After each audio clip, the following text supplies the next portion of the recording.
नमस्कार साथियों, तो प्रस्तुत हूँ मैं आज आपके सामने अपना नया ब्लॉग लेके। तो कल गए थे हम सुरकंडा देवी मंदिर में और आज जा रहे हैं हम टिहरी डैम।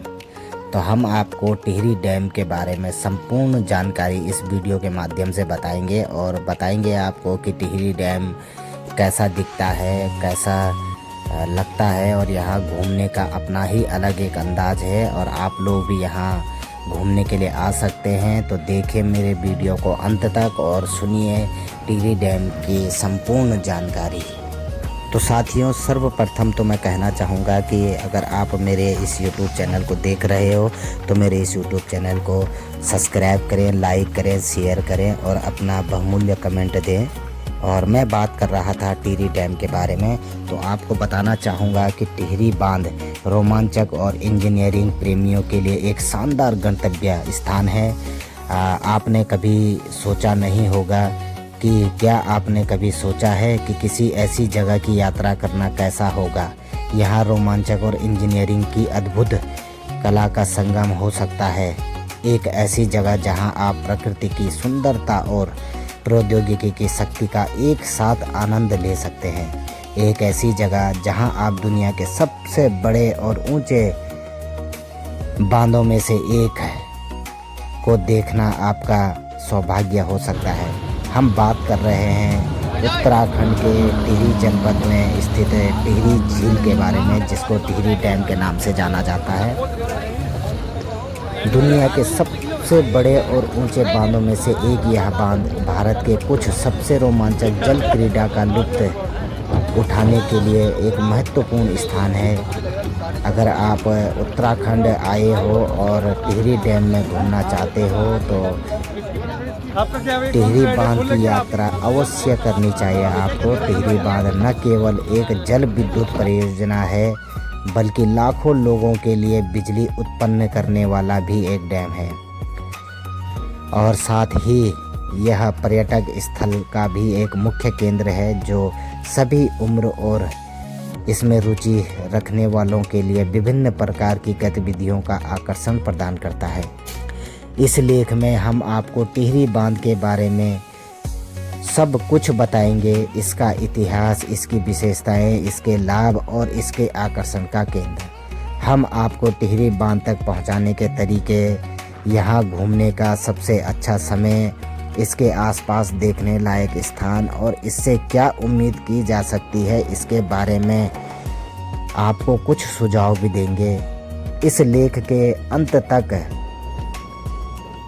और इस वीडियो को अंत तक देखते रहें और आप को मैं आश्वस्त दिलाऊंगा कि अगर आप यहाँ आएंगे और कभी आपका टिहरी जाना होगा तो टिहरी डैम, टिहरी बांध रोमांचक और इंजीनियरिंग प्रेमियों के लिए एक शानदार गंतव्य स्थान हो सकता है।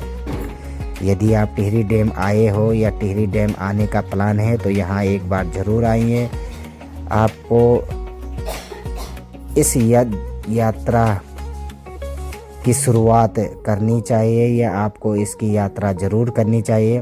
तो टिहरी बांध का इतिहास और विकास। टिहरी बांध का इतिहास हम बताएं और इसका विकास कैसे हुआ इसके बारे में भी हम आपको बताते हैं। तो टिहरी बांध इंजीनियरिंग का एक अद्भुत नमूना है जिसे बनाने में दशकों लग गए और इसमें काफ़ी इंजीनियरों और काफ़ी लोगों का योगदान रहा। यहाँ के उत्तराखंड के जो टिहरी, पुरानी टिहरी में बसे ग्रामीण थे या यहाँ के जो पुरानी टिहरी के शहर वाले थे, इनका भी इस टिहरी डैम बनने में महत्वपूर्ण योगदान जाता है। इसे बनाने में दशकों लग गए थे और इस दौरान कई चुनौतियों और विवादों का भी सामना करना पड़ा। भागीरथी और भिलंगना नदियों के संगम पर बना यह बांध सर्वप्रथम इस बांध को बनाने का विचार 1961 में तत्कालीन प्रधानमंत्री जवाहरलाल नेहरू द्वारा प्रस्तावित किया गया था। हालांकि बांध निर्माण का कार्य 1978 में शुरू होने से पहले व्यवहार्यता अध्ययन, पर्यावरण आकलन, डिजाइन और संशोधन में और राजनीतिक वार्ता में इस पर कई वर्ष लग गए थे। आखिरकार बांध का निर्माण 1978 में शुरू हुआ।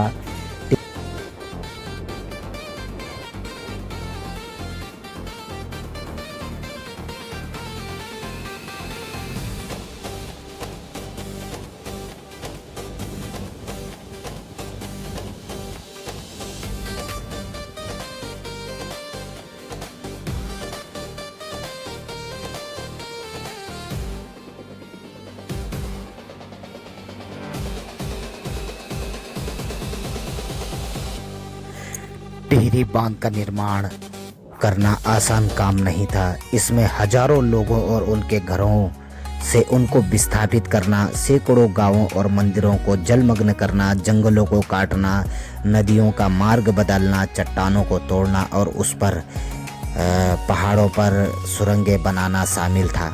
इसे पर्यावरणविदों, कार्यकर्ताओं, स्थानीय लोगों और धार्मिक समूहों के लोगों का भी विरोध का सामना करना पड़ा, जिन्होंने विभिन्न कारणों से बांध का विरोध किया। विरोधियों द्वारा उठाए गए कुछ मुद्दे इस प्रकार थे, जैसे बांध से गंगा नदी के प्राकृतिक प्रभाव और गुणवत्ता पर असर पड़ेगा, जिसे हिंदू धर्म में पवित्र माना जाता है। यह बांध क्षेत्र की जैविक विविधता और पारिस्थितिकी के लिए खतरा पैदा करेगा। इस बांध के निर्माण से भूकंपीय क्षेत्र में भूकंप और भूस्खलन का खतरा बढ़ जाएगा। बांध प्रभावित लोगों को पर्याप्त मुआवजा और पुनर्वास प्रदान नहीं कर पाएगा। ऐसी जैसे कई चुनौतियों का सामना करना पड़ा। इन चुनौतियों और विवादों के बावजूद टिहरी बांध 28 वर्षों के लंबे अंतराल के बाद इसका निर्माण 2006 में बनकर तैयार हुआ। यह दुनिया के सबसे बड़े और ऊंचे बांधों में से एक बांध है, जिसकी ऊंचाई 206 मीटर है, 850 फीट और लंबाई 575 मीटर यानी कि 1886 फीट है। इसकी जलाशय क्षमता 4.0 अरब टन मीटर 1.06 ट्रिलियन गैलन और यह विद्युत उत्पादन क्षमता 2400 मेगावाट है। यह कई उद्देश्यों की पूर्ति करता है, जैसे उत्तराखंड, उत्तर प्रदेश, दिल्ली, पंजाब, हरियाणा, राजस्थान, हिमाचल प्रदेश, चंडीगढ़, जम्मू कश्मीर और लद्दाख में लाखों लोगों के लिए बिजली उत्पन्न करता है। निचले इलाकों में बाढ़ को नियंत्रित करना, हजारों हेक्टेयर भूमि के लिए सिंचाई का पानी उपलब्ध कराना, क्षेत्र में पर्यटक और मनोरंजन को बढ़ावा देने में यह डैम महत्वपूर्ण भूमिका निभाता है। टिहरी बांध उन इंजीनियरों, श्रमिकों, योजनाकारों और नेताओं की दूरदर्शिता और दृढ़ संकल्प का प्रमाण है, जिन्होंने इसे संभव बनाया। यह सतत विकास के लिए आवश्यक विकास और संरक्षण के बीच संतुलन का भी प्रतीक है। टिहरी झील पर गतिविधियों और खेलों का ऐसा संगम देखने को मिलता है। टिहरी बांध की सबसे आकर्षक विशेषताओं में से एक टिहरी झील है, जो बांध के जलाशय से बनी है। टिहरी झील न केवल हिमालय के मनोहर दृश्य प्रस्तुत करने वाला एक दर्शनीय स्थल है, बल्कि रोमांचक और मस्ती पसंद करने वालों पर्यटकों के लिए कई तरह के गतिविधियों और खेल भी प्रदान करने वाला साहसिक पर्यटक का एक प्रमुख केंद्र है। टिहरी झील पर आप जिन गतिविधियों और खेलों का आनंद ले सकते हैं, उनमें से कुछ इस प्रकार हैं। आप टिहरी झील में नाव की सवारी या क्रूज का आनंद ले सकते हैं और प्रकृति की सुंदरता और चारों ओर मौजूद इंजीनियरिंग के चमत्कारों की प्रशंसा कर सकते हैं। आप हाउस बोट या तैरती हुई झोपड़ी किराए पर ले सकते हैं। टिहरी झील पर जेट स्कीइंग का रोमांचक अनुभव करें और पानी पर तेजी से आगे बढ़ते हुए हवा का आनंद लें। अधिक मज़ा लेने के लिए आप बनाना बोट या बम्पर बोट जैसे अन्य वाटर स्कूटर भी ले सकते हैं, जिससे आप टिहरी डैम पर अपने कोई भी पर्यटक जब यहाँ टिहरी झील के पास पहुँचता है तो उसके आसपास के प्राकृतिक सौंदर्य और इस टिहरी झील का नज़ारा उसको मंत्रमुग्ध कर देता है। तो यहाँ पर पहुँचने पर मैंने और मेरी वाइफ ने सर्वप्रथम क्रूज का टिकट लिया, जिस क्रूज में 10 लोग बैठ सकते हैं। उस क्रूज का टिकट लिया हमने और पर व्यक्ति टिकट था 500 रुपये। तो हम दोनों ने 2 टिकट लिए 500 के 1000 रुपये और इस क्रूज में सवार हो गए थे बाकी लोगों के साथ। तो जब हम इस क्रूज में बैठे तो इसकी गति तेज़ होने से सर्द ठंडी हवाएं इतनी तेज़ चल रही थी कि इस जहाज़ में खड़ा होना मुश्किल ही नहीं बल्कि नामुमकिन भी हो पा रहा था, मगर मैंने कोशिश करके इस जहाज़ में खड़े होकर सफ़र करने का आनंद लिया। और आप देख सकते हो कितनी तीव्र हवा चल रही है और इस झील की ठंडी ठंडी हवा चेहरे पर लगने से काफ़ी ठंडी लग रही है, मगर मज़ा काफ़ी आ रहा है और काफ़ी सुंदर भी लग रहा है। तो इस झील में सफ़र करने से मेरे को काफ़ी आनंद आ रहा है और मैं इस अपने सफ़र का आनंद ले रहा हूँ और बाकी लोग भी बैठे यहाँ पर आनंद ले रहे हैं। तो ऐसा लग रहा है मानो हम अरब सागर में आ गए हों और अपनी सफ़र और मंजिल की तलाश में जहाज़ पे बैठकर अपनी मंजिल की ओर पहुँचने का इंतज़ार कर रहे हैं। मगर काफ़ी सुंदर नज़ारा है, प्राकृतिक सौंदर्य से भरपूर यह टिहरी झील सभी लोगों को मंत्रमुग्ध और एक खुशी प्रदान कर रहा है। तो हम भी इस खुशी का आनंद ले रहे हैं। तो 2 टिकट बनाए थे मैंने, जिसमें शेयरिंग करके हम जा सकते हैं, और 1 टिकट लिया है मैंने स्कूटर, पानी के स्कूटर का, जिसमें मैं सिर्फ अकेला और मेरे साथ एक गाइड सफ़र करेगा। तो मैंने बोला तो अपनी पत्नी को भी था कि आप भी चला लो, मगर उन्होंने मना कर दिया कि नहीं, मेरे को बहुत डर लग रहा है। तो आप देख सकते हो सूरज भी ढलने को है और सूरज की ढलती हुई रोशनी इस टिहरी झील को और भी खूबसूरत बना रही है। और आप देख सकते हो पीछे जहाज़ की तेज़ गति से आगे बढ़ने से जो लहरें उठ रही हैं वह काफ़ी सुंदर और अच्छी लग रही हैं। और देखते रहिए आप मेरे इस वीडियो को, और हम आगे के सफ़र की पूरी वीडियो आपको दिखाएंगे। तो आप लोग भी कभी प्लान करें इस टिहरी झील आने का और यहाँ आके बोटिंग करके आनंद उठाने का। तो यहाँ पर रुकने की और खाने पीने की भी सुविधा उपलब्ध है। यहाँ पर कई बड़े बड़े होटल बन रखे हैं। तो इस टिहरी झील का मुख्य उद्देश्य तो बिजली उत्पादन करना था, मगर कुछ समय से यहाँ पर साहसिक क्रीड़ा प्रतियोगिता भी चलाई जा रही है और इसी के तहत यहाँ पर पर्यटकों के लिए एक काफ़ी सुनहरा अवसर उपलब्ध हुआ है कि उनको यहाँ पर टिहरी झील में घूमने का और इस टिहरी झील को काफ़ी नज़दीक से देखने का मौका भी मिल रहा है। तो आगे मेरे वीडियो को देखते रहिए और बने रहिए वीडियो में आगे तक।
सभी लोगों का मेरे इस यूट्यूब चैनल और इस वीडियो को देखने के लिए